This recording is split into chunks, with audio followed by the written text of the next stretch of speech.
Vamos a esperar que se conecte Pablo Barle. Buenas tardes. ¿Qué tal, Maximiliano? Buenas tardes. ¿Qué tal, Nancy? Les decía que vamos a esperar que se conecte el ingeniero Barle, así hacemos el tiempito de consulta antes que empecemos la clase de hoy. ¿Cómo van ustedes con el modelo, con el práctico? Ingeniero. Sí. Yo no sé, capaz que vi mal en el programa. Me está dando el peso de la estructura muy chiquito. No está coincidiendo con lo que hemos calculado en el Excel. No sé por qué. ¿Qué diferencia tenés? Y por ejemplo, en el Excel creo que nos da 20.900. Y en el modelo nos da 5.000, algo así, pero igual me tendría que fijar porque quizá lo vi en una pestaña incorrecta al peso, no interpreté bien el resultado, a eso me refiero. A ver, ¿querés compartir la pantalla? Sí, o si quiere pasa otro compañero porque se me demora un poquito el programa. Como quiera. Bueno. Soy el primero que he preguntado, así que... Bueno. Ya le voy a mostrar. Quiero chequear esto del espectro. Y ya les muestro eso y compartimos.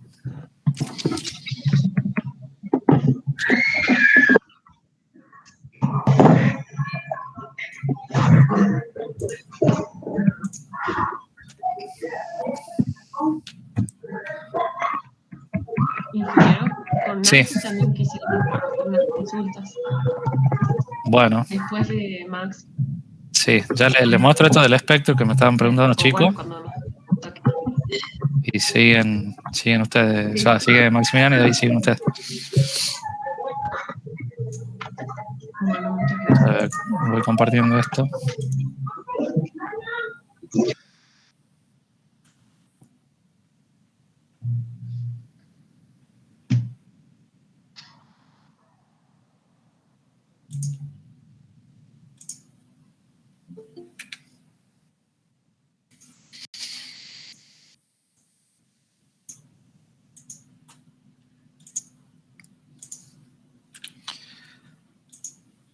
Bueno, ahí me avisen si están viendo la pantalla del LETABS. Sí, se ve. Sí, bueno. Que te está tomando un... Bueno, a ver, vamos a abrir otro. Por ejemplo, en este que le había dado yo. En este, fíjate que vos tenías definido el espectro con relación de A sobre G, ¿no es cierto? Bien. Y después, cuando vos definís el caso de carga, ahí tenés que poner...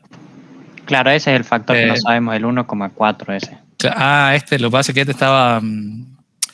Claro, es el 981 dividido en el R. Ahí sería el...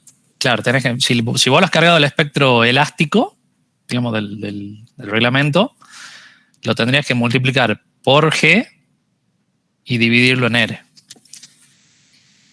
Bien. Ahí creo que era, ¿verdad? Sí, 981 dividido, no me acuerdo si era 7. Ahí está. Sí, lo dividí en 7 porque era para pórticos de utilidad completa. Bien, y eso es para el CQC y el SRSS, ¿es lo mismo? Sí, es lo mismo. Bien. Exactamente lo mismo. Claro, lo que cambia con el CQC o el otro método de superposición es cómo te va a superponer los efectos nada más de cada modo. Pero el espectro de diseño es el mismo. Perfecto, gracias. De nada. Gracias, ingeniero. De nada. Vamos con tu consulta, Maxi, no sé si está... Sí, ahí... ¿Qué me permite compartir? Sí, Permiso.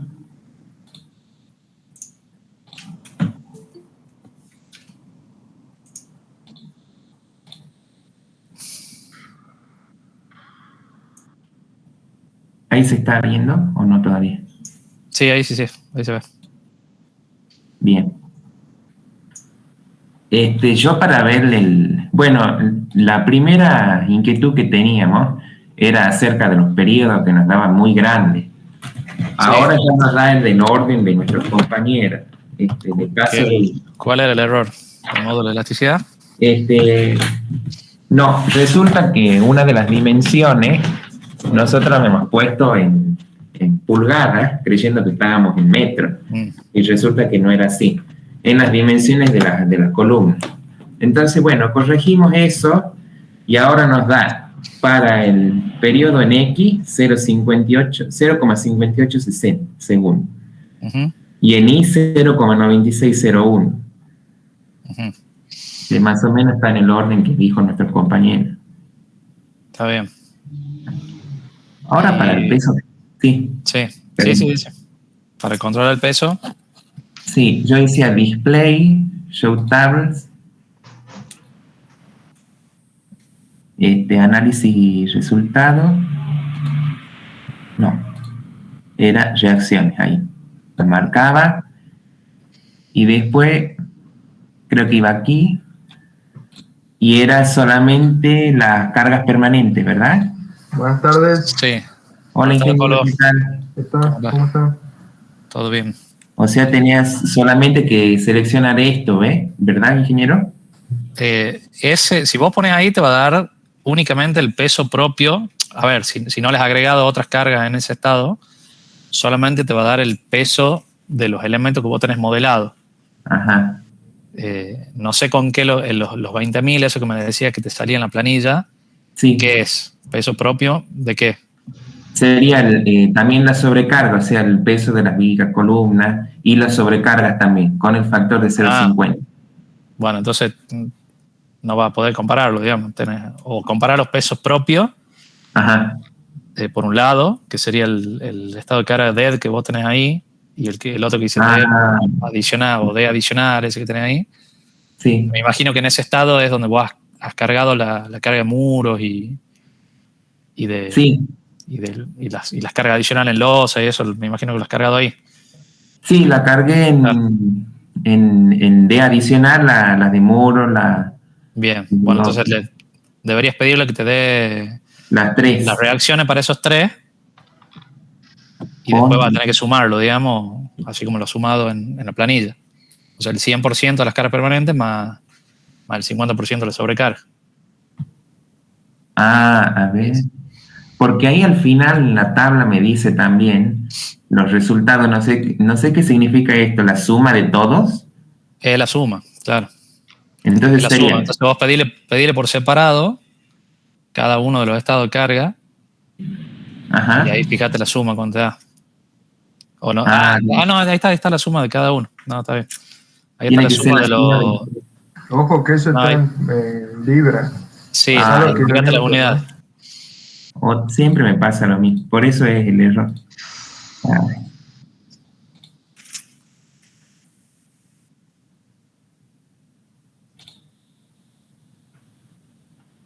Ahí está.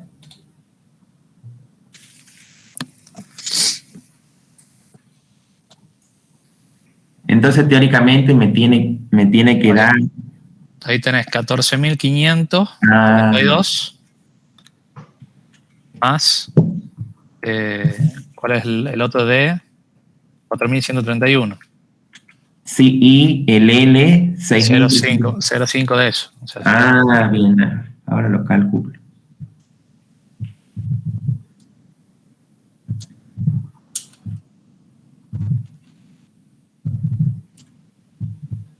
Más 3.150 más o menos. Sí, te da 21.800, 22.000. 21.851 con 30. Ahora sí me da. Claro. Y en el Excel me da 20, ya le digo, creo que 20.900. Está bien. Sí, bueno, pero está bien porque, digamos, es la... Está bien. Lo que pasa es que el modelo también te va a dar la parte de abajo de las columnas y la parte de, o sea, la porción del nivel de abajo de las columnas y de la VIC. O sea, el peso propio debido a eso. ¿Entiendes? Que no lo está considerando en la planilla por reglamento. ¿Está claro o no? Claro. O sea, cuando vos separás en cada nivel las masas, ¿no es cierto? Vos dividís hasta la mitad de la altura del piso hacia un lado y la mitad de la altura del piso hacia el otro. Claro. Pero la mitad de abajo, o sea, hacia el empotramiento, no la considera en el análisis, en el Excel. En cambio, el programa sí te la está computando ahí, porque sí te la tiene que computar, porque es parte del peso propio de los elementos que vos has modelado.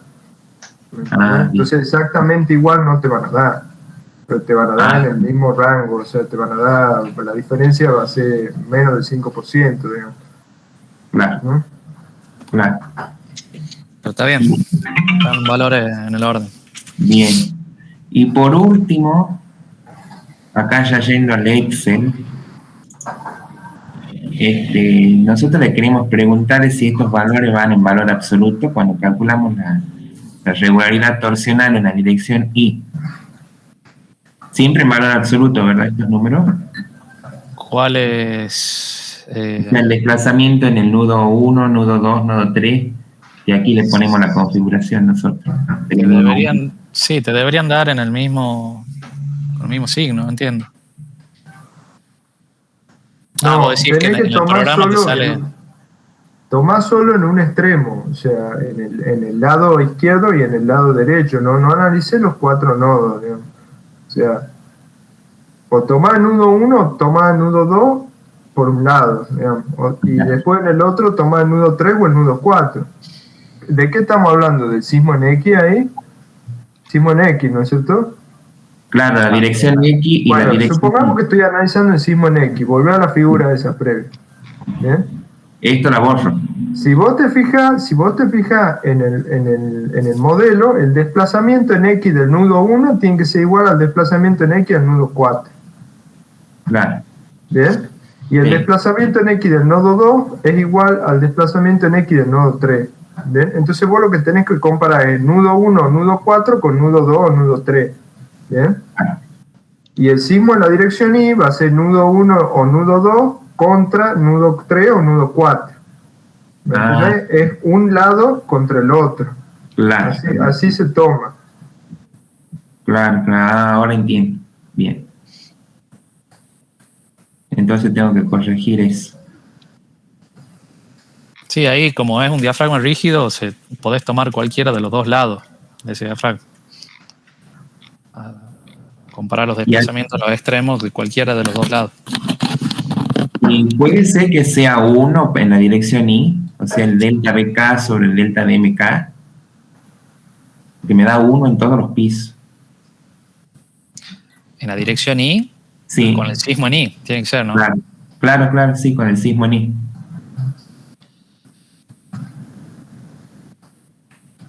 Creo que ahí es como que tenés solamente traslación. No, algo raro debe haber. Algo raro está ahí. Ahí es como que no has aplicado una excentricidad en la fuerza sísmica. Le puse 0,05, ¿no? En el modelo. Pero fíjate en la dirección Y, el sismo en Y, si está también definida con esa excentricidad. Vos tenés que tener dos estados de carga, sismo en X y sismo en Y. Sí. Los dos tenés que aplicarle el 5% de excentricidad. Y después, al analizar los desplazamientos, tenés que ver los desplazamientos que corresponden a ese estado de carga. Ahí en X sí lo tenés puesto con la excentricidad del 5%. Fíjate en el Y. También. Bueno, fíjate entonces, es raro porque te debería dar un giro, digamos, de la planta. Disculpa, volvé por favor a los valores de sismo en X. Sí. De la carga. 5.000. Está medio grande, che, los valores. Son medio grandes. Ojo ahí, ¿no? Está mal calculado eso, ¿no? Si vos tenés 21.000 de W, sí, más o menos un 10%, una cosa así, el corte es el coeficiente sísmico de diseño. No sé exactamente el valor que le está saliendo, pero cuidado con la carga. Fíjate que la suma de esa fuerza te tiene que dar el corte basal. Y la suma de esa fuerza te está dando cerca te está dando cualquier cosa. del 100% de W. O sea que algo está mal. Entonces A quizás... nosotros nos pasó lo mismo y era porque cuando cargamos no me he dado cuenta que en una de las ventanas no estaba en kilómetros por metro y se cambian las fuerzas, los valores, digamos. ¿Se te cortó ahí, Nancy? Sí, no, pero estaba trabajando en kilonewton metro ahí. Así que Ah, bien. Claro, probablemente pero lo el hayan problema es cargado mal. si lo cargó en la otra unidad y ahora está pasando. Sí. Y... Puede ser. Ah, Que la fuerza la has cargado con las otras unidades. claro. No sé cómo tener los valores en la planilla de esa fuerza. A ver, ya me fijo. Claro. Sí, no son esos valores. Eso es en Y. Ah, Está no, eso es en X, sí, está bien. Está bien. Sí, son valores más razonables. Sí, claro, esos son los valores que tienen que estar en la planilla. Claro, debe ser que pasan las unidades de... Sí, lo has cargado en otra unidad. Sí. Corregí eso porque ahí la regularidad no te va a dar si tenés cualquier fuerza, o sea, has puesto otra fuerza, ¿me entendés? No son desplazamientos reales lo que estás evaluando, entonces... Bien. Corregí bien eso.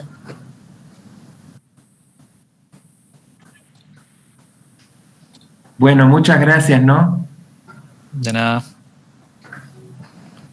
Bien. ¿Quién seguía? Nosotras y Ahora. no sé si algún compañero. Sí. Siguen ustedes. Teníamos un problema cuando cargamos el espectro, cargo el espectro y cuando veo los resultados, me da la fuerza, el B0X, por ejemplo, la edición X, me da 400 y pico, 450, y a nosotros el B0X con el método estático nos da 5100, algo así.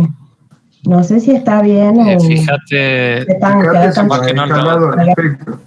Fíjate si lo has escalado al espectro. Claro, tenés que... Acordate que... nosotros hemos cargado el espectro, o sea, el elástico multiplicado por gamma R dividido en R. Sí, pero no sé, capaz que el tema de las unidades... Compartí la pantalla a ver cómo los cargas. Ya lo muestro.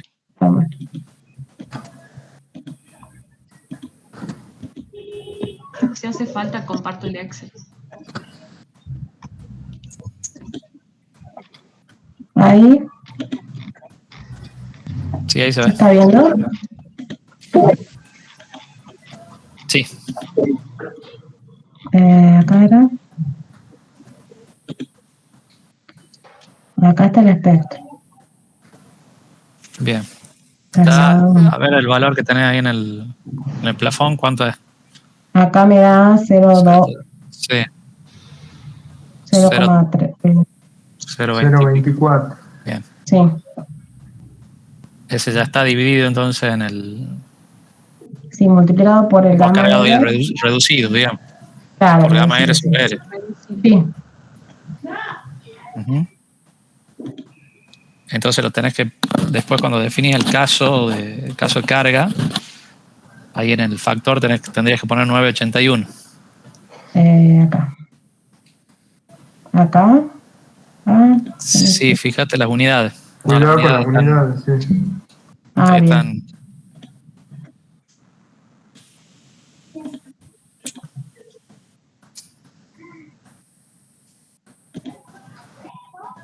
Acá.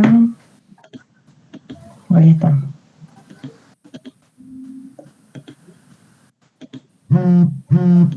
Acá entonces sería por 9,81. Ah, bien, entonces ahí está. Sí, ahí va a tener los cortes casi por 10 de lo que tenía. Sí, porque, o sea, nosotros decíamos, no podía ser un factor de 10 más o menos. Entonces ahí está. Ese es el error.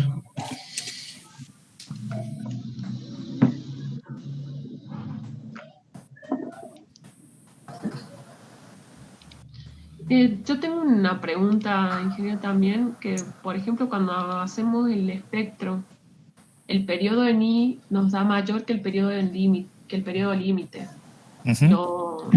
para hacer el espectro, entonces consideramos el periodo límite. Para el cálculo, para el método estático, ¿no? Tenés que tener en cuenta ese límite. Sí. Vos para el método estático utiliza el periodo fundamental en esa dirección que estás analizando. Si el periodo es mayor que el límite, el valor de la pseudoaceleración, o sea, de SA, la tenés que tomar para el periodo de ese límite. Perfecto. ¿Sí? Y de ahí calculas el coeficiente sísmico y de ahí calculas la fuerza en cada nivel. Pero es únicamente para el método estático. Fíjate ahora cuánto te daba el corte en el método estático. Nos da 5.000, ¿cuánto nos da, Lau? 5.100 en X, el B0X. Tendrías que ver que ese corte que está ahí calculado para el análisis modal sea mayor o igual que el 85% del valor del otro. ¿Bien? Sí. Y si es más chico que eso, lo va a tener que escalar de manera que mínimamente cumpla el 85% del corte, basal del método estático. ¿Bien? Bien. Bueno, ahí encontré el error, entonces era porque lo había multiplicado por 1081. Ahora nos da 3.980. Así que está está mejor el valor. ¿Sale en X, en la dirección de X? Sí. Bueno, igual nos falta bastante porque tenemos 5.100 más o menos. Bueno. Y después, eso, y no sé, del Excel. Sí, del Excel también la parte de la regularidad en planta y ahí lo muestro.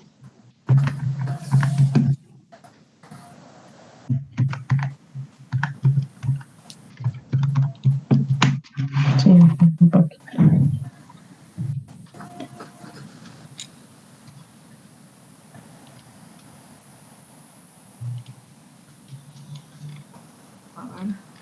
Cuando hicimos la determinación de la regularidad en planta, por lo de la torsión, nosotros, bueno, hemos calculado la regularidad torsional, el 5%, y por ejemplo... Sí, ahí tenés el mismo error que le marcamos recién a tu compañero.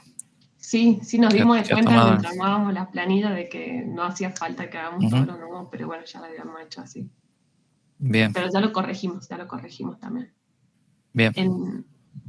Ahora o sea, todo nos da, digamos, dentro del límite, salvo el último piso que nos da un valor de 1,39, o sea, nosotros tendríamos regularidad con lo que es la parte de rigidez, salvo en el último piso, que nos da mayor.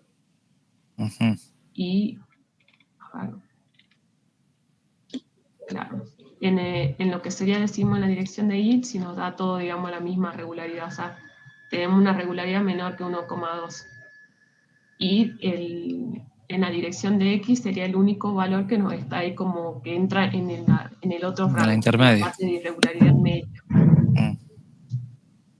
No sé que si... Y después, por ejemplo, a ver, acá... Cuando hacemos la verificación de rigideces para la regularidad en altura, también nos da o sea, es como que un solo valor no coincide con la regularidad. Ay, no sé si... Perdón que se me corte el internet cada rato, entonces no sé si se ve, pero bueno. En el quinto piso también nos da igual.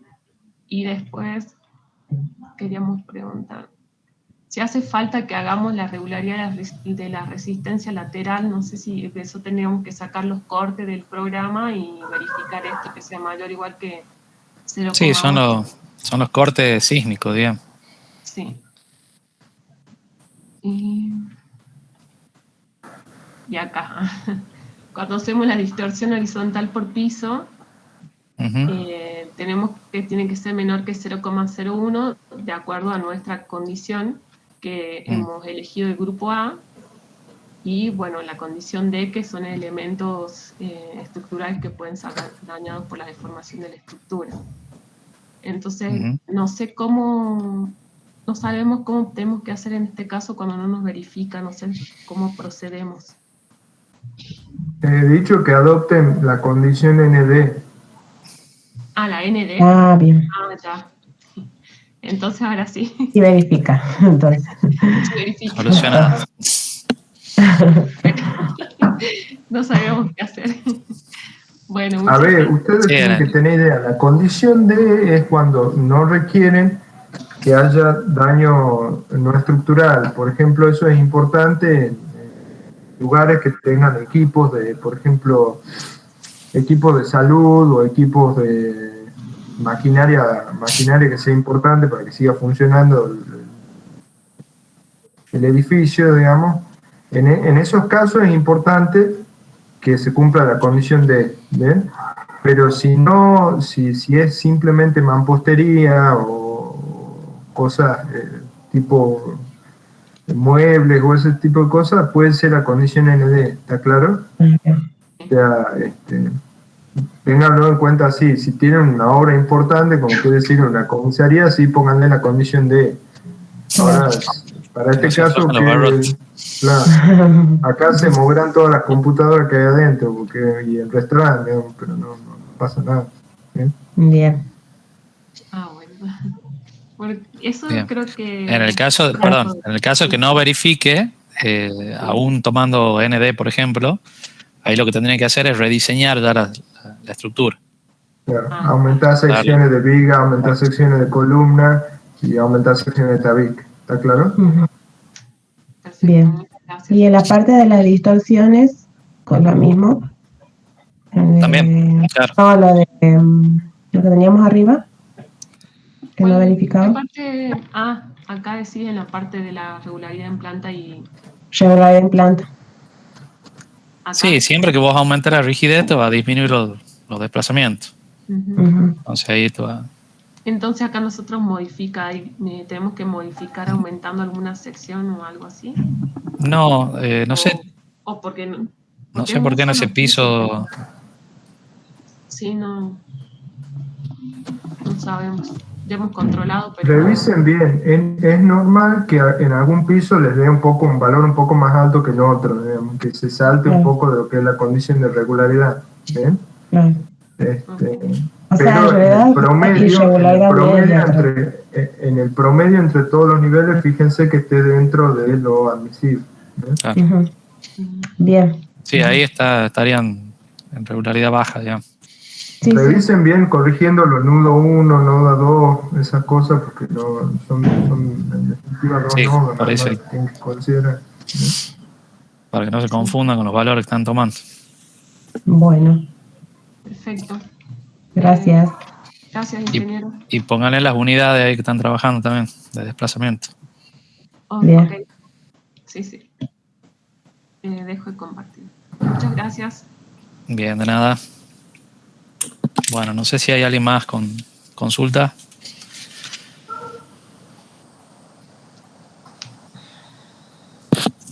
¿No? Bueno, entonces empezamos el tema de hoy.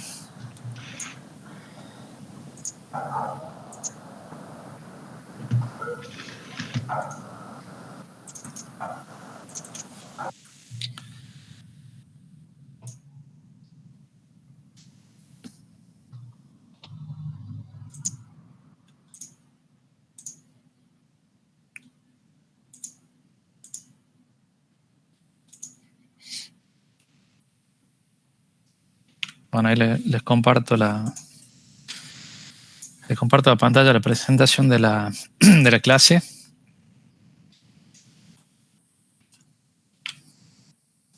Vamos a poner a grabar, así les queda después.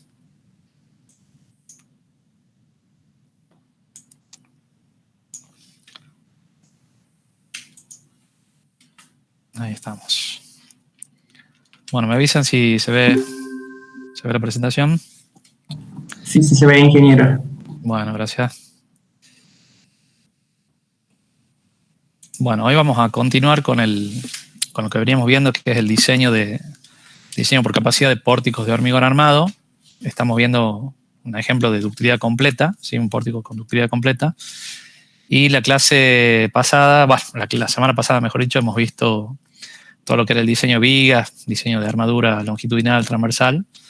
Y hoy vamos a comenzar con el diseño de columnas, ¿sí? Vamos a llegar también a ver el diseño de la armadura longitudinal y seguramente en la próxima clase vamos a seguir con el tema de los estribos. Bueno, esto van a repasar nada más el ejemplo este que venimos viendo, que es un edificio con pórtico en las dos direcciones, de 10 pisos y que está en zona 4 y con un suelo tipo 2, ¿sí? Con destino de vivienda. Esto, bueno, ya lo hemos visto en las clases anteriores. Tenían el esquema, digamos, en planta y las vistas, con las dimensiones y demás. Ahí habíamos dicho que, bueno, en el ejemplo están desarrollados el diseño de las vigas, o mejor dicho, de los pórticos X1, que sería este, y el pórtico Y4. Aquí tienen la designación de todos los elementos. Bueno, aquí con las dimensiones y demás. Y habíamos llegado a la elección del mecanismo de colapso que correspondía a pórticos dominados por la acción sísmica, ¿sí?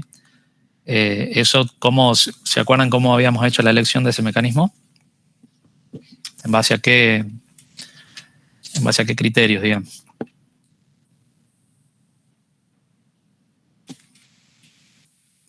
¿Cómo podemos saber si están dominados por la acción sísmica o el otro caso que era dominado por las cargas gravitatorias? De acuerdo a los diagramas. ¿Por el diagrama de momento? Bien. Entonces lo que hacíamos era comparar los diagramas de momento para las combinaciones de carga, las que solamente tienen la acción carga gravitatoria, y las comparamos con las otras donde están combinadas las cargas gravitatorias y la acción sísmica, ¿no es cierto? Entonces ahí vemos los diagramas o los valores de momento, ¿sí? En este caso habíamos visto que los valores de momento en los apoyos eran mucho más importantes cuando actuaba la acción sísmica, entonces por eso es que adoptábamos este mecanismo colapso, ¿sí?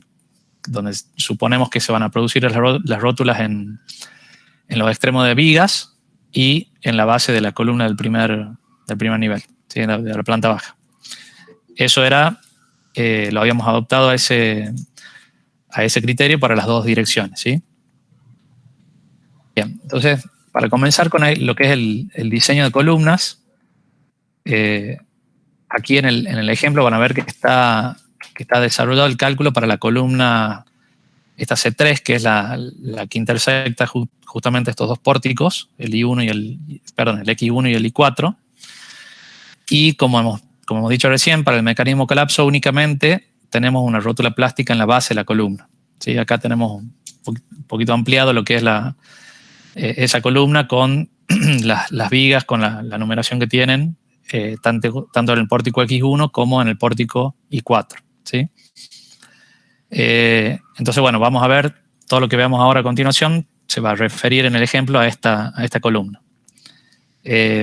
Acá vuelvo un poquitito. En el ejemplo está el cálculo de la columna para estos tres niveles, ¿sí? En la planta baja, un nivel intermedio y en el último piso, ¿sí? Pero para estos casos, para el nivel intermedio y el último piso, acá no está previsto que se formen rótulas plásticas. Entonces, como hemos visto en vigas, también el diseño está diferenciado. Van a ver cuáles hay condiciones para las zonas donde se forma rótula plástica o fuera de esa zona. Bien, tenemos entonces que comenzar, lo mismo que hemos visto para vigas, con la verificación de las dimensiones. Tenemos las mismas ecuaciones, después las pueden comparar con lo que habíamos visto en las vigas. Básicamente lo que hacemos es verificar las relaciones entre el ancho y la altura de la columna respecto de la longitud libre de esa columna, ¿sí? Esto, por supuesto, después lo pueden chequear, lo tienen que verificar según las dimensiones que tienen dadas en el enunciado. Lo que decíamos entonces es que a partir de la elección que hemos hecho del mecanismo colapso, donde hemos supuesto las rótulas plásticas en los extremos de las vigas, estas rótulas, bueno, se van a desarrollar y los momentos, los esfuerzos de sobreresistencia, lo vamos a tener que resistir en las secciones de columna, ¿sí? Es decir, que las columnas decimos que van a estar protegidas por capacidad, ¿no es cierto? Entonces, ante la ocurrencia de un sismo, se va a desarrollar la capacidad flexional de esa rótula y esas capacidades van a tener que ser absorbidas, como decíamos, por las secciones tanto superior como inferior en las columnas. Esto es un repaso de lo que hemos visto en la clase de introducción a lo que era el método de diseño por capacidad. Habíamos visto que cuando teníamos en el nudo las rótulas que se forman en las vigas, se desarrollan por sobreresistencia los momentos de sobreresistencia en cada una de esas rótulas, ¿no es cierto? Entonces, el cálculo de esos momentos no era más que el producto de lambda 0 por el momento nominal, ¿sí? Tanto izquierda como derecha. Eso me da el momento de sobreresistencia en cada una de estas secciones, ¿sí? Por equilibrio, como hemos visto, sabemos que la sumatoria de los momentos en viga tiene que ser igual a la sumatoria de los momentos en columnas, ¿sí? Esos momentos los tenemos que distribuir en las secciones de columna, superior e inferior, en función de la rigidez relativa que hay entre estos elementos, ¿no es cierto? Entre las columnas y las vigas. Entonces, para hacerlo de una forma más práctica, lo que podemos hacer es utilizar un operador matemático que es el factor de sobreresistencia, ¿sí? Que, bueno, sale de considerar la condición de equilibrio en el nudo a partir del estado de carga de sismo solo, ¿cierto? Si ustedes fijan acá abajo, tenemos el diagrama de momento para el sismo actuando, digamos, en forma individual, ¿no es cierto? El estado de carga de sismo horizontal. Entonces tenemos los diagramas de momentos en vigas y los diagramas de momentos en columna. También ahí, por supuesto, tenemos que cumplir con la condición de equilibrio, es decir, que la suma de los momentos en vigas tiene que ser igual a la suma de los momentos en columna. Entonces acá, reemplazando en esta ecuación que teníamos, llegamos a esta ecuación final que es el momento de la columna, va a ser la sumatoria de los momentos de sobreresistencia dividido en la sumatoria de los momentos en viga, originados por la acción sísmica. Eso es lo que tenemos definido como el factor de sobreresistencia y lo multiplicamos por el momento en las columnas originado por únicamente la acción sísmica, ¿sí? Entonces, de esa forma podemos determinar los factores de sobreresistencia a partir de momentos en vigas, ¿sí? Momentos de sobreresistencia y momentos originados por la acción sísmica, y después calculamos directamente los momentos de columna tomando como referencia el diagrama de momentos del sismo solo, ¿sí? Hasta ahí estamos bien, ¿se acuerdan lo que hemos visto, ¿no es cierto? ¿Sí? Bien. Bueno, entonces, el factor Φ0b entonces permite considerar el momento total impartido en las columnas, tanto por la acción del sismo combinada con la carga gravitatoria, ¿no es cierto? ¿Por qué? Porque justamente estamos sacando el Φ0b a partir de momentos de sobreresistencia donde se han tenido ya en cuenta las cargas gravitatorias y la acción sísmica. Entonces, se hace la aclaración, digamos, de esto justamente porque ya no es necesario considerar en forma separada los momentos originados por la carga gravitatoria. Bien, esto me preguntaban en esa clase cuál eran la diferencia entre el lambda 0 y Φ0b. Acá están un poco resumido lo que involucra cada uno. Lambda 0 considera únicamente la sobreresistencia del acero, ¿sí? ¿Se acuerdan en la clase de materiales que le ha dado Pablo? Donde tiene la curva de tensión de formación en el acero. Lambda 0, que estamos tomando un valor de 1,4, lo que hace es definir la relación entre la tensión máxima y la tensión de fluencia, ¿sí? Mientras que Φ0b considera, además de esta sobreresistencia, estas fuentes adicionales de sobreresistencia que son el factor de reducción Φ0, requerimientos más severos debido a las cargas gravitatorias, cambios en los momentos de diseño, ¿sí? Fíjense que nosotros hemos hecho una redistribución de los momentos que está incluido ya digamos, ya lo tiene en cuenta Φ0b. Y por último, cambios en la resistencia nominal según los diámetros comerciales que hemos adoptado a la hora de calcular los momentos nominales, ¿no es cierto? Entonces, bueno, ahí ya tenemos las primeras diferencias de lo que es Φ0b perdón, lambda 0 y Φ0b. Bueno, por otro lado, lambda 0 está referido a la sección crítica de la rótula plástica. Es decir que esta puede estar ubicada en cualquier sección del elemento, ¿no es cierto? Eso va a depender de qué. ¿De qué depende la ubicación de la sección crítica o de la zona rótula plástica?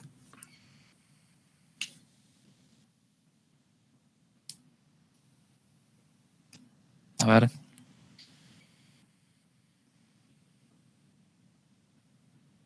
Vamos a preguntar.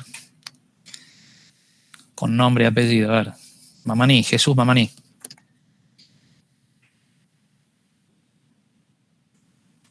Hola, ingeniero, sí. ¿Cómo está? A ver, decime, ¿de qué dependía entonces la ubicación de la sección crítica o la ubicación de esa zona de rótulas plásticas?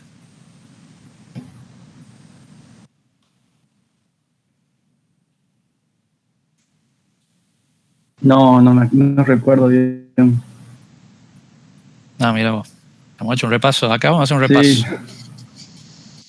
¿Qué es lo primero que has adoptado para hacer el diseño por capacidad? El diseño por capacidad. Sí, para hacer el diseño por capacidad, ¿qué es lo primero que haces?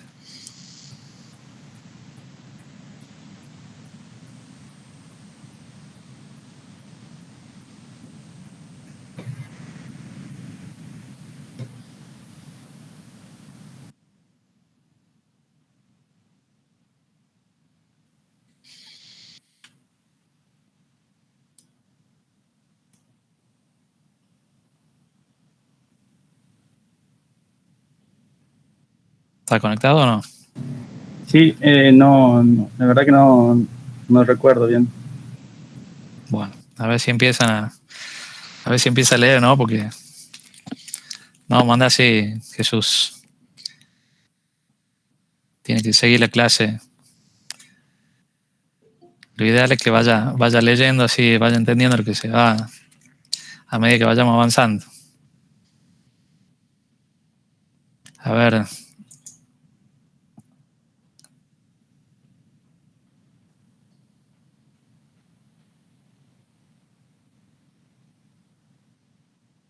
Roberto Juárez.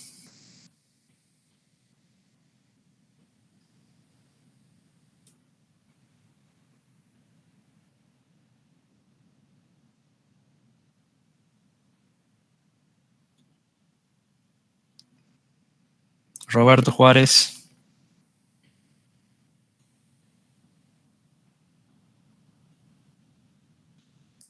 Tampoco está. Joana Belmonte.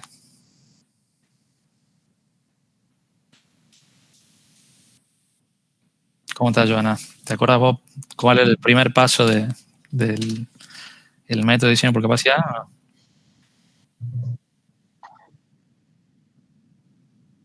Uh-huh.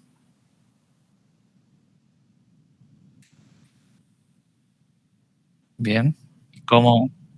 Bien. ¿Y cómo hacía para definirlo a esa zona, al mecanismo de colapso, digamos? Que en definitiva es eso.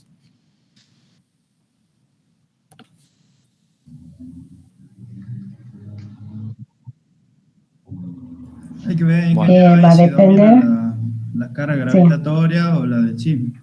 Sí. Exacto. En función de la...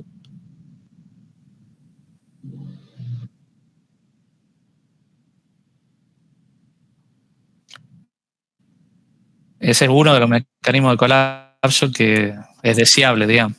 ¿Sí? Que se forman las rótulas en el extremo de viga y en la base de la columna de la planta baja, ¿sí? Claro, depende entonces la elección del mecanismo de colapso si predominan las cargas gravitatorias o sísmicas, ¿sí? Que era lo que hemos dicho al comienzo de la clase. Entonces, si vos tenés, en el caso que estamos viendo en el ejemplo, tenemos las rótulas en extremo de viga, ¿sí? Entonces, lambda 0 se refiere a esas secciones, o sea, la sección crítica es en esa zona. Mientras que phi 0b, el cálculo de phi 0b se refiere a un nodo o un nudo, ¿sí? Que es la intersección de los ejes de vigas y de columna, ¿no es cierto? Entonces, esto que tenemos acá, siempre phi 0 está calculado en los nudos. En cambio, lambda 0 puede darse en la cara de columna o cerca de la cara de columna o en el tramo en función de dónde esté ubicada esas zonas de rótulas plásticas, ¿sí? Entonces ahí tenemos otra diferencia entre esos dos parámetros. Bien. Estos momentos de sobreresistencia en vigas, como tenemos que hacer el cálculo en el nudo, lo tenemos que llevar de cara de columna a eje de columna, ¿sí? Entonces eso lo podríamos hacer En el caso que tengan, diagramas de momento, digamos, casi lineales, lo podríamos hacer con este factor de referencia en función de las longitudes entre eje de columnas o luz libre de viga, ¿sí? Sobre la luz libre de viga.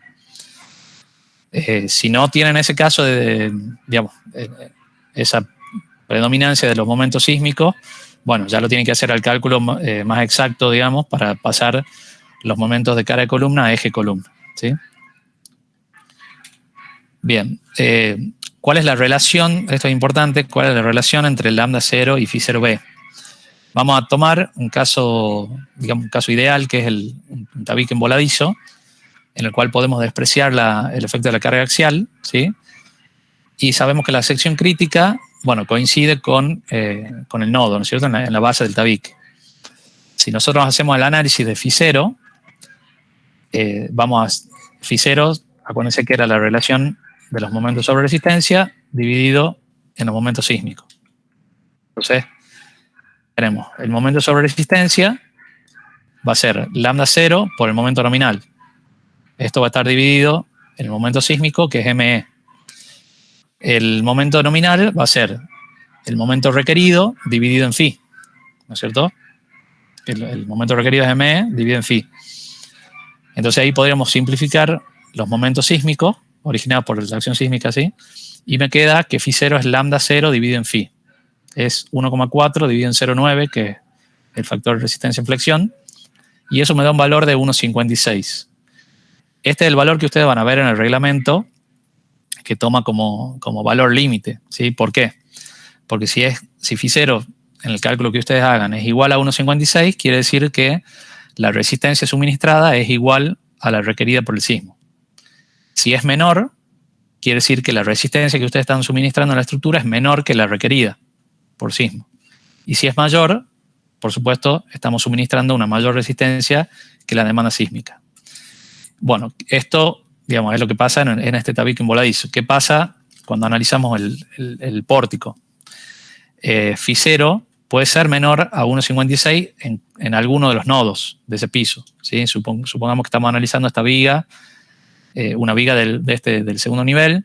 Entonces, quizás phi0 me dé un valor menor a 1,56 en este nodo, ¿sí? ¿Por qué podría ser que me dé menor a 1,56? ¿Por qué piensan que puede ser menor?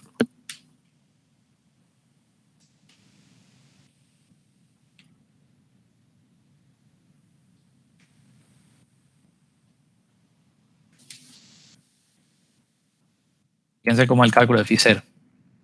Si es menor, quiere decir que este valor de la suma de momentos por sismo lo tenemos definido ya. Es decir, que si es más chico phi0, quiere decir que los momentos sobre resistencia que estamos tomando son más chicos, ¿no es cierto? ¿Y por qué puede pasar esto? Porque estos momentos de sobre resistencia salen de una redistribución de momentos que hemos hecho en las vigas, ¿no es cierto?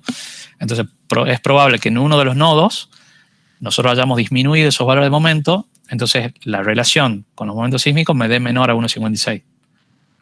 Pero, ¿qué es lo que exige el reglamento? Que si bien en algún nodo puede ser menor a 1,56, el promedio para todo el piso, ¿sí? Es decir, para todos los nodos que corresponden a esa viga, sí tiene que ser mayor a 1,56. Es decir, esto sirve como un parámetro de control. ¿Por qué? Porque si tenemos un valor de promedio en el piso igual a 1,56, quiere decir que hemos dispuesto, digamos, la armadura justa, digamos, para la demanda sísmica.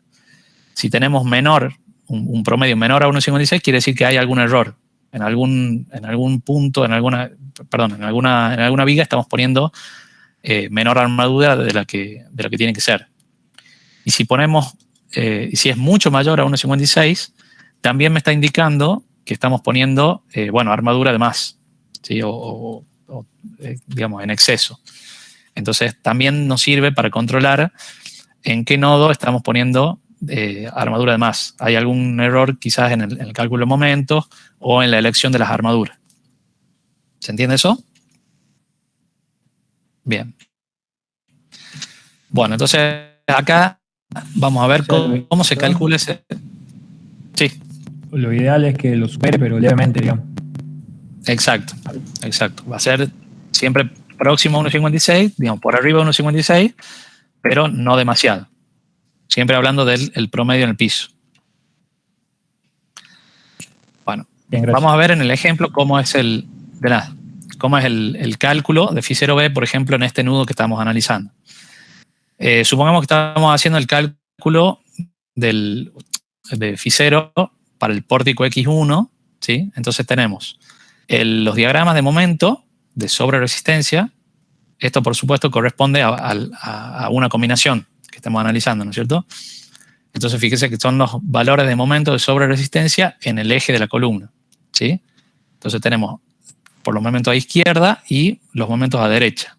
Es decir, a izquierda tenemos 906,2, que es este valor que tienen acá, y a derecha tenemos 718,2, que sería este valor que tienen acá. ¿No es cierto? Son los momentos de sobreresistencia a eje de columna, ¿sí? Entonces sería la suma de esos dos momentos dividido en la suma de los momentos que tenemos por acción de la carga sísmica únicamente, ¿no es cierto? Fíjense que tienen estos diagramas con variación lineal. Entonces sería 385,5, que sería este que tienen acá, el valor del momento de este diagrama, de este azul un poco más clarito, más 531,9, que es el valor máximo de momento a eje de columna en este punto, ¿sí? Entonces, la suma de esos dos me da un valor de un Phi0b de 1,77 para el pórtico X1.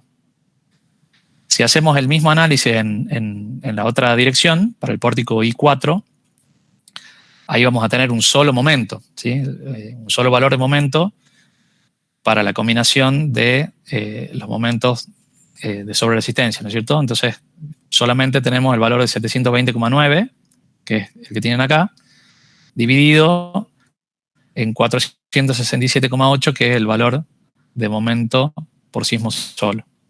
Fíjense que acá me da un Phi0b de 1,54, es decir que no estaríamos cumpliendo con esa condición mínima de 1,56, pero, como les digo, hay que ver, digamos, hay que calcular el promedio del Phi0 para los otros nodos que tienen en este pórtico, ¿sí? Y ese promedio sí debe ser mayor o igual a 1,56.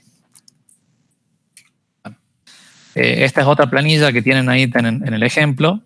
Digamos, están indicados, fíjense, los valores de momento originados por la acción sísmica y los valores de momento de sobreresistencia, ¿sí? Esto se lo muestro para que después seguramente lo van a ver en el ejemplo, pero fíjense, este 1,54 sería para la columna del extremo, entonces sería la relación de 720,9 dividido en 467,8, ¿sí? Mientras que este valor de 1,72 ya es un nodo intermedio, entonces tendríamos que sumar los momentos del extremo de una viga, el extremo derecho de una viga, más el momento del extremo izquierdo, ¿sí? Y eso lo divido en la suma de los momentos sísmicos, a izquierda más el momento a la derecha, ¿sí? Y ese resultado es el que tienen acá.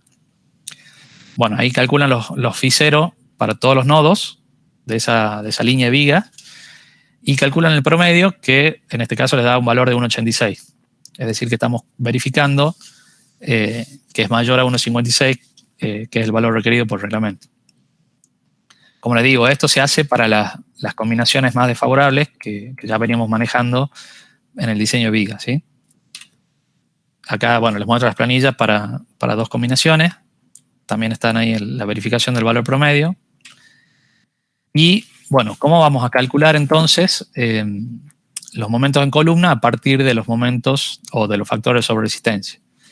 Directamente, como habíamos visto, el momento en la columna se toma como el producto de Phi0b por el momento en la columna del diagrama de sismo solo, ¿sí? Bueno, esos diagramas de momento, como hemos visto, son valores de momento en el nudo, ¿no es cierto? Es decir, en el eje de la viga. Nosotros necesitamos, ¿qué? Valores de momento, ¿en dónde? Para el diseño de la columna. Necesitamos valores de momento en las caras de columna. En el centro. Cara de columna. Claro, o sea, los valores que vos obtenés así, con el producto de Phi0 por el momento de sismo solo, está en el nudo, ¿no es cierto? Hasta ahora estamos haciendo el análisis de equilibrio en el nudo. Para el diseño de la columna, vos necesitas saber el momento en la cara de la viga, sería, ¿no es cierto? En la sección superior de la viga o en la sección inferior de la viga, ¿sí? Entonces, para eso tendrías que trasladar el valor de momento a esa sección. Ya lo vamos a ver cómo lo trasladamos. Ahí necesitamos conocer el corte que hay en la columna para poder hacer esta reducción. Bueno, antes de que sigamos con los esfuerzos requeridos para las columnas, ¿cuáles son los esfuerzos que ustedes necesitan para dimensionar una columna? Bueno, estamos viendo los momentos y ¿qué más? Y la carga de compresión, digamos. Claro, la carga axial, que puede ser de compresión o tracción, ¿sí? Claro, pueden carga tener axial. columnas que están flexo comprimidas o flexo traccionadas, ¿sí? Y además van a necesitar, como les digo acá, para trasladar el momento a la cara de la viga, van a necesitar conocer los esfuerzos de corte, ¿sí? Entonces, vamos a ver ahora cómo se determinan los momentos, los cortes y los esfuerzos axiales para el diseño de las columnas. Para los momentos, se toma en cuenta un efecto de amplificación por efecto de los modos superiores, ¿sí? Esto, para que quede claro, fíjense, acá tenemos un espectro, ¿sí? Un espectro de pseudoaceleraciones, y este sería la deformada, la forma modal que corresponde al primer modo, ¿sí? Donde tenemos un periodo T1, supongamos, donde tenemos la forma, esta que tienen acá, donde todos los niveles están desplazados en una misma dirección, perdón, en un mismo sentido, ¿sí? Entonces, todas las columnas, la deformada de todas las columnas es de este tipo, ¿no es cierto? De doble curvatura se llama. ¿Qué pasa con los modos superiores? Para los modos superiores, los periodos son más chicos, ¿no es cierto? Entonces tenemos, por ejemplo, el modo 2 tendría esta deformada, el modo 3 tendría esta deformada, y fíjense qué pasa justamente con las columnas. Con estas deformaciones ya no se da el caso de doble curvatura, sino que podemos tener columnas con curvatura simple, ¿sí? Entonces, si bien este efecto se produce en ciertos instantes de tiempo, ¿sí? No es digamos, un efecto que se produce en todo momento, lo tenemos que tener en cuenta a través de un factor de amplificación, ¿sí? Fíjense acá para que quede más claro, esta sería, por ejemplo, para una columna, tenemos 12 niveles, estos son los momentos originados por la acción sísmica, considerando el método estático, ¿sí? Y acá tenemos los diagramas de momento para distintos instantes de tiempo. Fíjense que a medida que va transcurriendo el tiempo, podemos tener, por efecto de los modos superiores, diagramas de momento que ya no son cruzados, ¿sí? Que serían diagramas que corresponden a esta deformada. Lo que podemos tener en todo un nivel, momentos con un mismo signo, ¿sí? Eso lo que me está indicando que tenemos una curvatura simple en esos niveles, ¿sí? Lo que es lo mismo, es decir, que el punto de inflexión, que en este caso tenemos un punto de inflexión acá en el centro de la columna, o a mitad de la altura de la columna, mejor dicho, ese punto de inflexión se ubica fuera de la columna, ¿sí? Entonces, fíjense, para que quede claro, acá tendríamos el caso de doble curvatura, es decir, que el punto de inflexión está a mitad de la altura de esa columna. Cuando se desplaza el punto de inflexión, supongamos al eje de la viga superior, fíjense lo que pasa con el diagrama de momento. Se duplica respecto del diagrama de momento que tienen cuando tenemos esta doble curvatura, ¿sí? Entonces, por efecto de esos modos superiores, los momentos que pueden tener en la columna se amplifican, ¿sí? Entonces, ¿cómo lo vamos a tener en cuenta? A través de un coeficiente de amplificación. Ese coeficiente de amplificación es el coeficiente omega, ¿sí? Entonces, el momento de la columna va a ser omega por lo que veníamos viendo hasta ahora, Φ0b por el momento de la columna originado por la acción sísmica. Y ese factor tienen, digamos, dos ecuaciones según el caso que tengan, si tienen pórticos planos o pórticos espaciales. ¿Cuándo tendrían pórticos planos? Cuando tenemos, por ejemplo, en la planta estructural tenemos pórtico en una dirección y en la otra dirección tienen tabiques o tabiques acoplados, ¿sí? Que sería justamente el caso que tienen que resolver ustedes en el práctico, ¿no es cierto? Y pórticos espaciales es cuando tenemos pórticos en las dos direcciones, ¿sí? Bueno, aquí tienen las ecuaciones para cada uno de los casos. Fíjense que en el caso de los pórticos espaciales, los valores mínimos de omega son un poco mayores, justamente porque cuando tenemos pórtico en las dos direcciones, tenemos más probabilidad de que se produzca una flexión oblicua y que tenga más importancia el efecto de los modos superiores en este tipo de estructura, ¿no es cierto? Y otra cosita que les quería mostrar es que, fíjense, omega está en función del periodo del primer modo, ¿sí? Entonces, cuando T1, o sea, cuando el periodo crece, la amplificación es mayor. Cuando el periodo es mayor, ¿qué tenemos? ¿Estructuras más rígidas o más flexibles? Más flexible. Bien, son estructuras más flexibles justamente porque el periodo lo que me está indicando es cuánto es el tiempo que demora esa estructura en cumplir un ciclo, ¿no es cierto? Si es más flexible, va a demorar más tiempo en cumplir ese ciclo de oscilación, ¿no es cierto? Entonces, el efecto también de los modos superiores es más importante cuanto más flexible es la estructura, ¿no es cierto? Entonces, ahí omega va a ser mayor cuando tengamos estructuras más flexibles o valores de periodo más grandes. Bien, el valor de omega también, digamos, lo vamos a tener en cuenta para los niveles intermedios de la estructura. Es decir, no es un valor constante para toda la altura del edificio, sino que, fíjense, acá en este esquema tienen los valores mínimos que tienen que considerar según el nivel que estén analizando. En el primer nivel, es decir, en la planta baja, vamos a tener en la base un valor igual a 1, es decir, que no vamos a hacer una amplificación dinámica, ¿sí? Recién vamos a tomar el valor mínimo en el digamos, en la primera línea de vigas, ¿sí? Fíjense que ahí tienen el valor mínimo que es, por ejemplo, para pórticos planos 1,3, y a una altura de 0,3 de H, que es la altura total del edificio, vamos a tomar un valor de omega dado por el cálculo, ¿sí? Que tienen acá. De ahí, bueno, vamos a tomar el mismo valor hasta el nivel n-1. En el nivel n vamos a tomar de nuevo el valor mínimo, ¿sí? 1,3. Y en el último piso vamos a tomar omega igual a 1, ¿sí? Esta es la distribución en altura que tendrían que hacer ustedes en el trabajo práctico, bueno, en función de la cantidad de niveles que tengan y de la altura que tengan. Bien, entonces, en definitiva, el momento requerido, ¿sí? Que vamos a considerar va a ser este primer término que estábamos viendo hasta ahora, es decir, omega por φ0 y por el momento en las columnas por la acción sísmica, y vamos a restar este término para llevar el momento en el nudo al momento a la cara de la viga, ¿sí? No sé cómo están, si quieren que hagamos un pequeño recreo ahora y seguimos en 10 minutos, o seguimos nomás.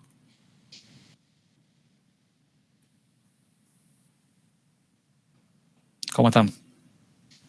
Sigamos ahora nomás. Bueno, perfecto.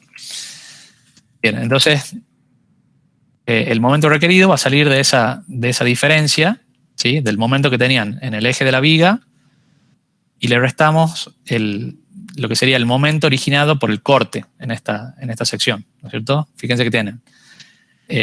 Sería BU, que es el corte máximo, por 0,3 de H, que sería el brazo, o sea, 0,5 de H sería el brazo de palanca, ¿no es cierto? Y el corte que están tomando en cuenta para hacer el cálculo del momento requerido es un 60% del corte máximo, ¿sí? Sería lo que tienen acá, 0,6 de BU por 0,5 de H, de HB, eso me da 0,3 de HB por BU, que es lo que tienen acá, ¿sí?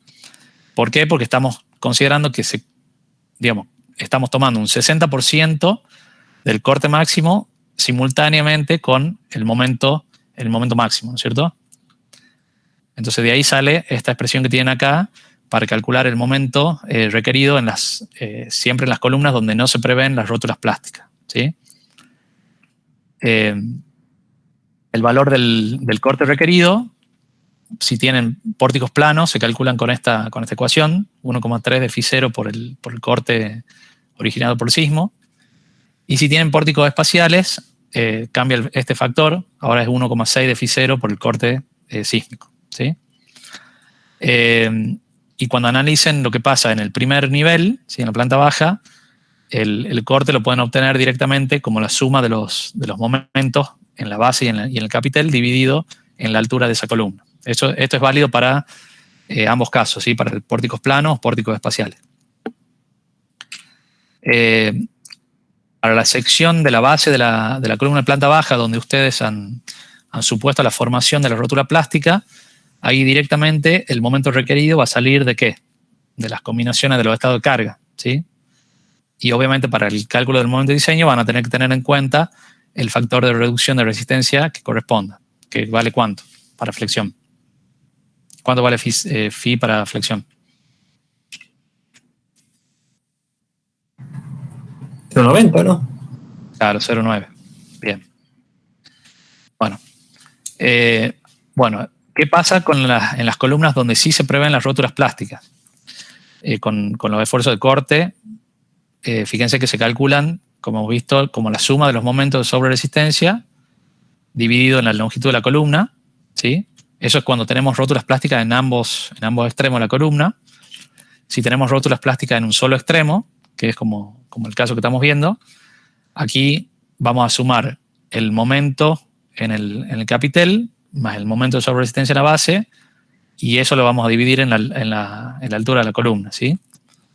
El momento en el capitel, por supuesto, sale de esta ecuación que veníamos viendo, porque es ahí donde no se prevé la rotura plástica.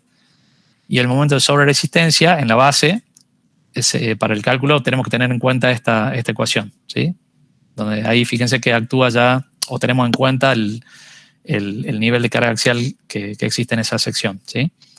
Todo ese factor multiplicado por el momento nominal que sale del cálculo de las armaduras longitudinales, ¿no es cierto?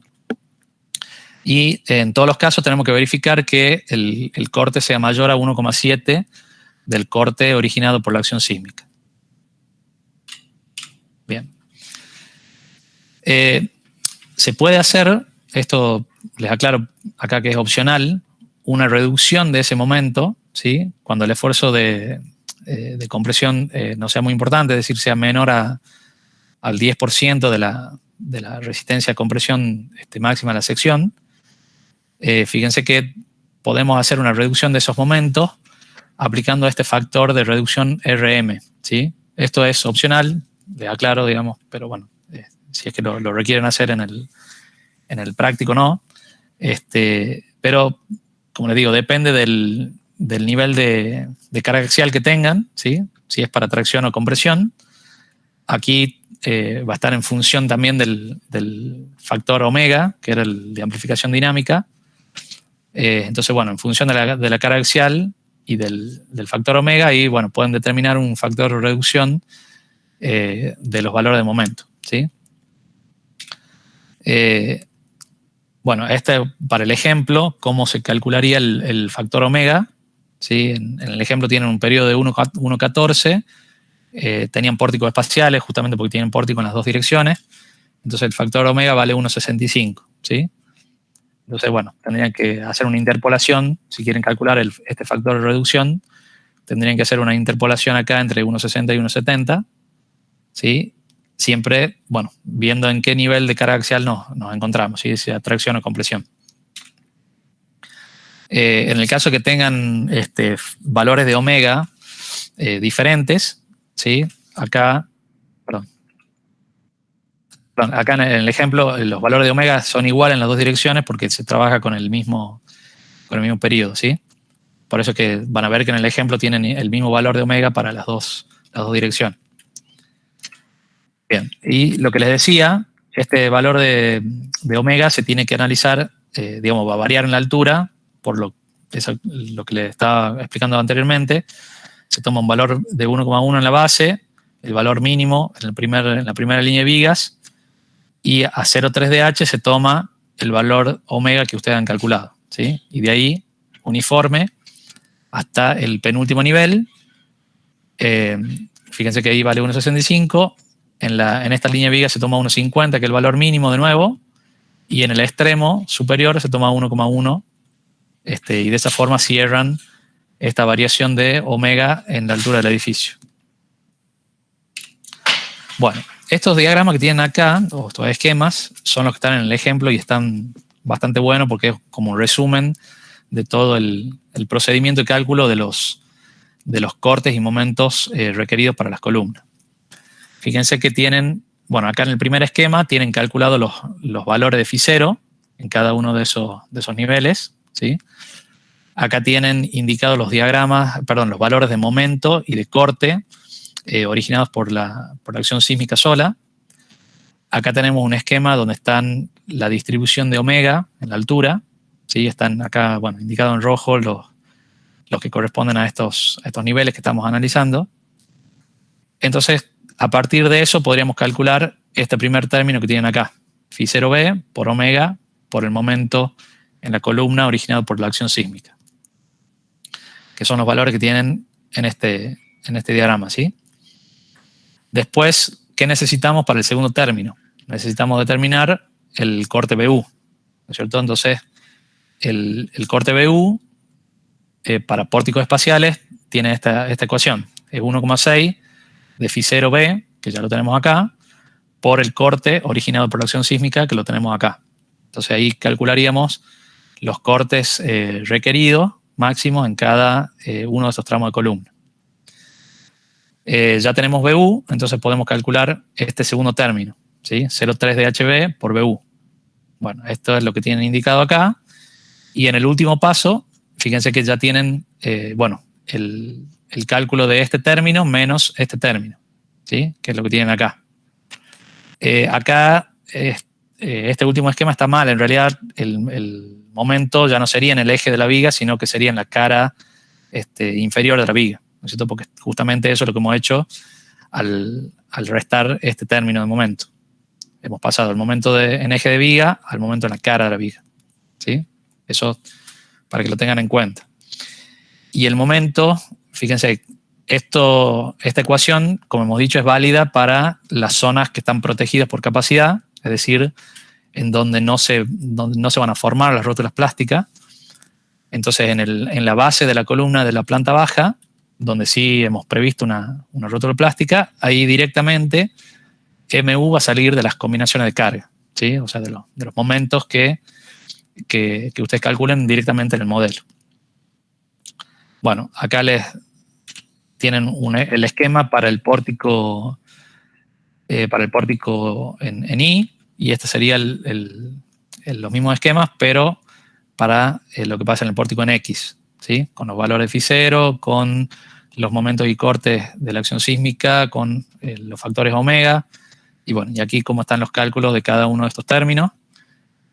Aquí les hago la aclaración que siempre tienen que ser compatibles o coherentes, ¿sí? Cuando analizamos la dirección X y la dirección Y, sean coherentes con estos términos de la combinación de cargas, ¿sí? O sea, tienen que coincidir los términos de carga gravitatoria en las dos direcciones. Bien. Bueno, ahora pasemos al cálculo de los esfuerzos axiales. Aquí vamos a decir que en los esfuerzos axiales vamos a considerar la posibilidad de que se formen las rótulas en las dos direcciones. ¿Esto por qué? Porque, digamos, la acción sísmica puede actuar, digamos, no es que va a actuar en una dirección o en la otra, ¿sí? Puede actuar con cierta inclinación, digamos, respecto de los ejes principales de la columna, de la estructura, ¿sí? De la planta. Entonces, bueno, se ha demostrado, digamos, que con una mínima desviación en la dirección del sismo, de tan solo de 7 grados, ya se forman las rótulas plásticas en las dos direcciones, ¿sí? Entonces, bueno, el esfuerzo axial en la columna va a salir del esfuerzo axial originado por las cargas gravitatorias, es decir, de los QW que habíamos visto para el cálculo de vigas por L sobre 2, ¿sí? Más el esfuerzo axial que está inducido por las acciones sísmicas horizontales, ¿sí? Que sería este P0E. Es decir, en esta carga axial vamos a considerar los cortes, digamos, que transfieren las vigas a las columnas por el desarrollo de la sobreresistencia de esa rótula, es lo que tienen esquematizado acá, ¿no es cierto? O sea, si ustedes quieren calcular el esfuerzo axial en este nivel, vamos a tener que tener en cuenta la suma de los cortes de todas las vigas que llegan a esa columna, ¿sí? En las dos direcciones, ¿sí? Y a su vez sumarlos con la carga gravitatoria, ¿no es cierto? Ahora bien, esa suma de los cortes que tienen acá se puede, digamos, se debe aplicar una reducción. ¿Por qué? Porque estos cortes originados por la capacidad no se producen en forma simultánea, ¿sí? Y además, por efecto de los modos superiores, también podemos tener rótulas que estén en una dirección cerrada y en otra dirección abierta. Entonces, el signo de estos cortes no necesariamente van a coincidir, digamos, hacia abajo para sumarse, ¿sí? Entonces, por eso es que tomamos en cuenta este factor de reducción RB, ¿sí? Bueno, ese factor lo van a obtener de esta tabla, ¿sí? En función del número de pisos que estén sobre el nivel que estén analizando, ¿sí? Que tengan sobre el nivel ese. Y también depende del factor de amplificación dinámica omega, ¿sí? En el caso que tengan valores de omega diferentes en una dirección y en la otra, van a trabajar con el valor mayor de omega. Y como les decía, en el cálculo de P0, ¿sí? Van a tener que tener en cuenta los cortes de las vigas en las dos direcciones, ¿sí? Bueno, acá para que quede claro, vamos a ver lo que pasa en el ejemplo. Supongamos, tenemos esta columna, ¿sí? O estas columnas, ¿sí? Para los distintos niveles, conocemos Φ0, ¿sí? Tenemos los cortes originados por por la sobreresistencia, digamos, de las columnas, perdón, de las vigas a ambos lados de la columna. Y acá lo que vamos haciendo es sumarlo. Fíjense que acá la suma, bueno, va a ser solamente de lo que tienen en este nudo. Acá se van a ir sumando los cortes B0E de los niveles superiores, ¿sí? Y acá, en este nivel, se van a ir sumando todos los que tengan por sobre ese nivel, ¿sí? Bueno, ya conocemos el factor omega, ¿sí? Entonces podemos determinar, yendo a esta tabla, cuánto vale el factor de reducción RB, que sería el que tienen acá. Entonces ya conocemos RB, conocemos la suma de los cortes B0E y podemos calcular P0E en la dirección X, ¿sí? Vamos a hacer lo mismo en la otra dirección. Calculamos P0E en la dirección Y, es decir, los esfuerzos axiales inducidos por la acción sísmica en la dirección Y. Y en este último esquema tenemos los esfuerzos axiales totales, ¿sí? Donde sumamos los debido a la carga gravitatoria más los P0 en las dos direcciones, ¿sí? P0X y P0Y, que sería este último caso. Fíjense que ahí ya tenemos los valores resultantes de esfuerzos axiales requeridos, ¿no es cierto? El valor de PU resultante. Por supuesto, para la combinación que estamos analizando, ¿no? Bueno. Acá tenemos que hacer algunas verificaciones de ese valor del esfuerzo axial. El esfuerzo axial no puede ser menor que el 0,70 de phi por la resistencia nominal a compresión de la columna. La resistencia nominal a compresión se calcula con esta ecuación. Y en el caso que no cumplan con ese límite, lo que tienen que hacer es redimensionar la columna, ¿sí? O sea, si es una columna excesivamente comprimida, lo que se hace es redimensionar justamente para reducir este esfuerzo axial. Ahí fíjense que, bueno, acá tienen que tener en cuenta la resistencia del hormigón y la sección del área bruta, digamos, de la columna. Acá está restado lo que es la armadura longitudinal total en la columna, ¿sí? Acá, bueno, por supuesto, para un cálculo inicial hay que hacer una estimación de cuantía, ¿sí? Porque no conocemos todavía la armadura longitudinal en la columna, ¿sí? Entonces podríamos tomar una cuantía y calcular cuánto vale esta sección. Bueno, entonces, para el cálculo de la armadura longitudinal, acá les he copiado esta tabla que está en el anexo del ejemplo, Ahí ese anexo, no sé si ya le había dicho, está al final del ejemplo y está bastante bueno porque tiene resumido bastantes cosas, tanto de vigas y de columnas. Tienen tabla de secciones, de las dimensiones mínimas, de las cuantías y demás, así que está bastante bueno que lo tengan a mano cuando vayan haciendo el práctico. Bien, esta tabla entonces lo que me indica son las cuantías mínimas y máximas. Fíjense que para cualquier sección de la columna, la cuantía mínima es del 0,8%, ¿sí? Si pasamos dividiendo esto, sería el 0,8%, y la cuantía máxima para cualquier sección sería 18 dividido en la tensión de fluencia. Eso, bueno, si ustedes hacen el cálculo, sería, por ejemplo, 18 dividido en 420, me está dando una cuantía del 4,3%, una cuantía máxima del 4,3% para cualquier sección de la columna, ¿sí? Esta sería la cuantía máxima en las zonas de empalme. Tenemos un límite un poquito más grande justamente porque ahí tenemos obviamente mayor sección de armadura que está empalmada. Y acá como recomendación, sí, que en la práctica normalmente ustedes cuando calculen las armaduras de columna van a estar siempre cerca de la cuantía mínima, ¿sí? Si ustedes obtienen cuantías por ahí más importantes o cercanas a la cuantía máxima, por ahí les conviene redimensionar la columna, ¿sí? Aumentar la sección de hormigón para obtener barras digamos, más chicas de acero, ¿sí? O cuantías menores.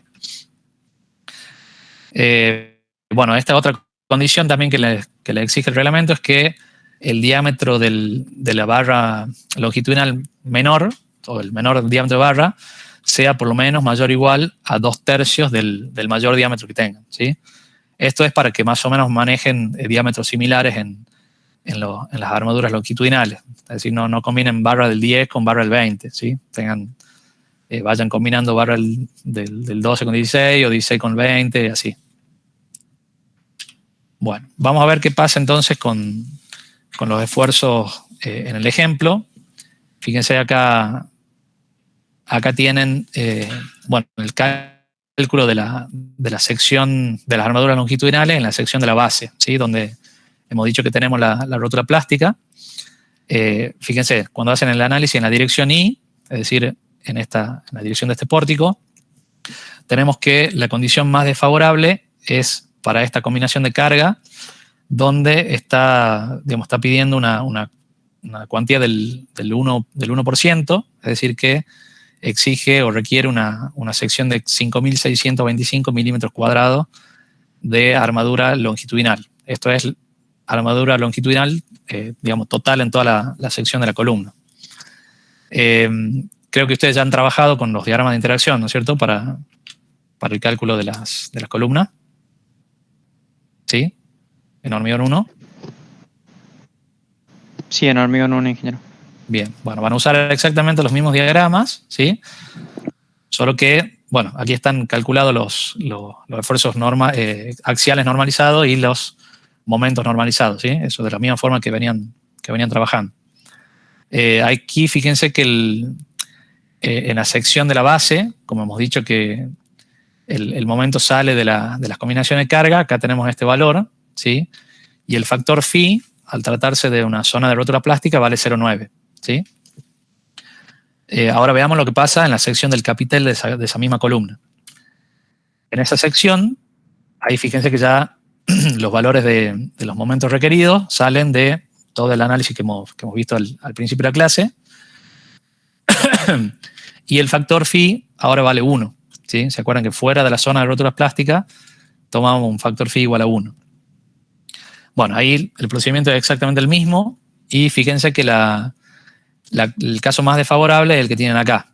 Para la dirección X requiere un 1,75% de cuantía y requiere 9.840 y pico milímetros cuadrados de sección de acero, ¿sí?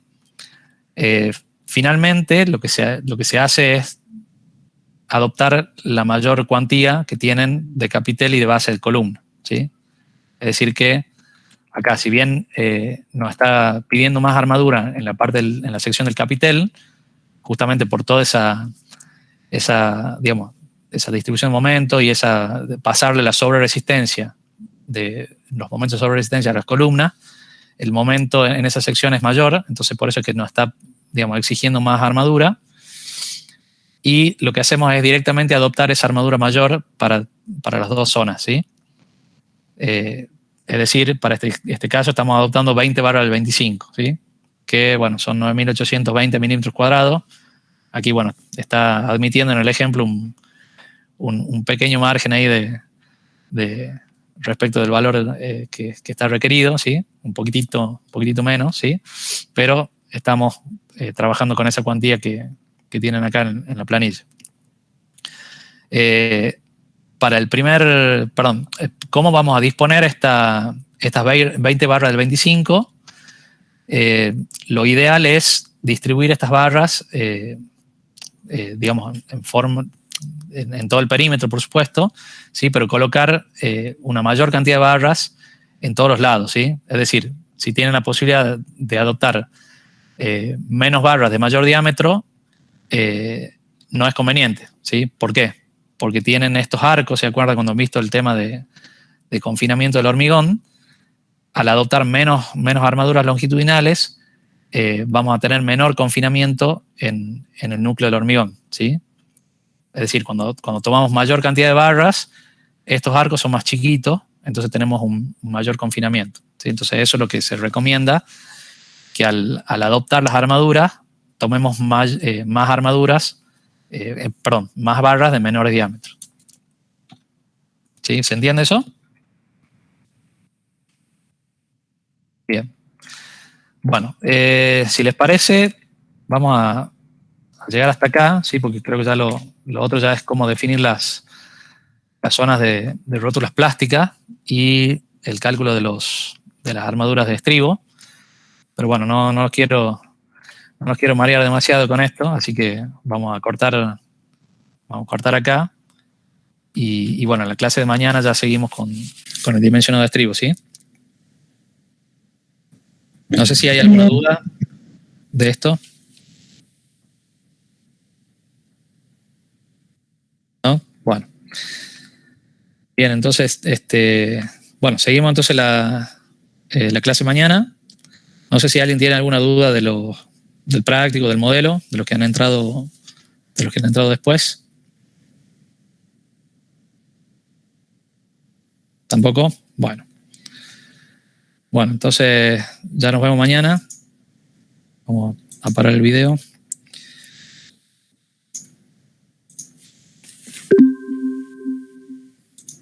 Bien. Bueno. Listo, entonces, si no hay dudas, ya lo seguimos mañana. Nos vemos. Que anden bien. Chao, ingeniero. Nos vemos. Chao, ingeniero. Hasta luego. Hasta luego.